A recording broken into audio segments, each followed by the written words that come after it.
kitchen.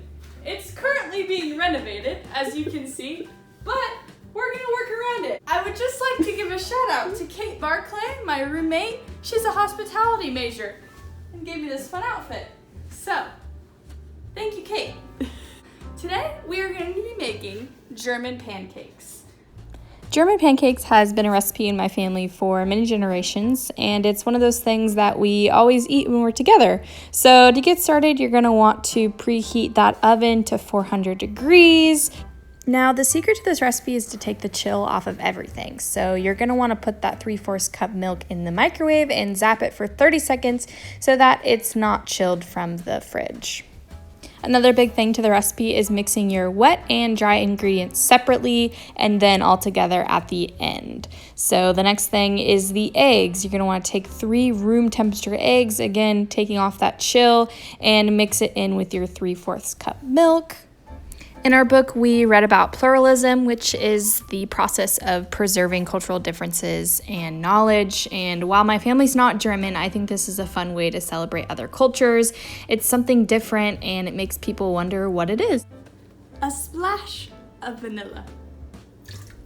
The United States has a wide cultural landscape. There's a lot of different lifestyles, traditions, and perspectives. And I think reading the book, the thing that stuck with me most was knowing that diversity is not skin deep.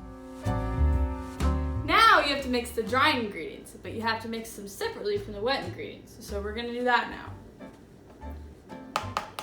All right, we've added that 3/4 cup flour, and now we're gonna do 1 teaspoon of baking powder.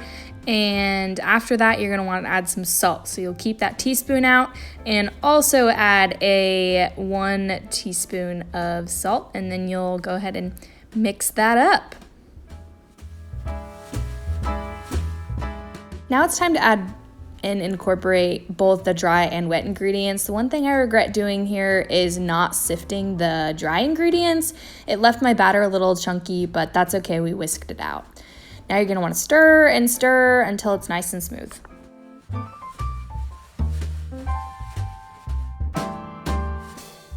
Now you can actually buy German pancake pans, but I had to work with what I got. So you're gonna wanna butter that pan like nobody's business. You wanna make sure that there is butter everywhere so that your pancake doesn't stick. Now, the thing about family recipes is nobody really tells you what to do. They just give you the ingredients. So I put a little bit over half of the batter in the pan, which ended up being too much. I think I'd only put half of it in. And then you put it in the oven, which is preheated to 400, and you kind of just watch it. It'll rise and turn brown. Safety first. All right, and there you have it, a beautiful golden German pancake. If it had less batter, it would have rose more, but see, oh, here it is sticking to the pan. Clearly, I did not butter it enough. Do not make this mistake.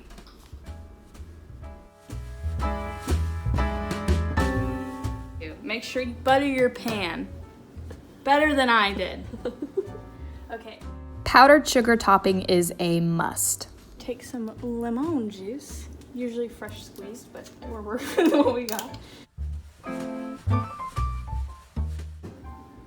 And there you go.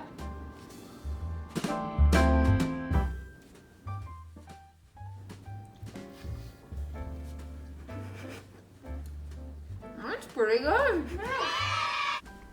I went ahead and made the second German pancake with the rest of the batter, and this one turned out way better. I think it's important to avoid slipping into that cultural cruise control and trying out new cultural values and beliefs and experiences. And while this might just be something within my family, I think ultimately it has opened our eyes to what other cultures can offer, food-wise and values-wise. I thought I would end by sharing a picture of my family. We get together on Christmas Eve every year and take a family photo. This is us this last Christmas. And of course, Peachy. Peachy is our grandma, and she is the one that has passed down this recipe to us. And whenever we make it, we are thinking of her and we FaceTime her, and it's just really nice to have a family recipe that we can share together. Anyways, thank you so much, and I hope you are able to make this recipe as well.